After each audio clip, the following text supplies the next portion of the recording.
त्रिदलं त्रिगुणाकारं त्रिनेत्रं च त्रियायुधं त्रिजन्म पापसंहारम् एकबिल्वं शिवार्पणम्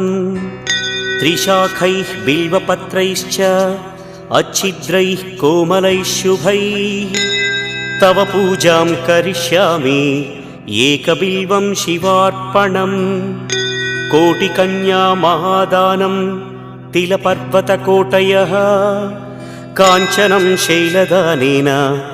एकबिल्वं शिवार्पणम् काशीक्षेत्रनिवासं च कालभैरवदर्शनं प्रयागे माधवं दृष्ट्वा एकबिल्वं शिवार्पणम् इन्दुवारे व्रतं स्थित्वा निराहारो महेश्वर नक्तं हौष्यामि देवेश एकबिल्वं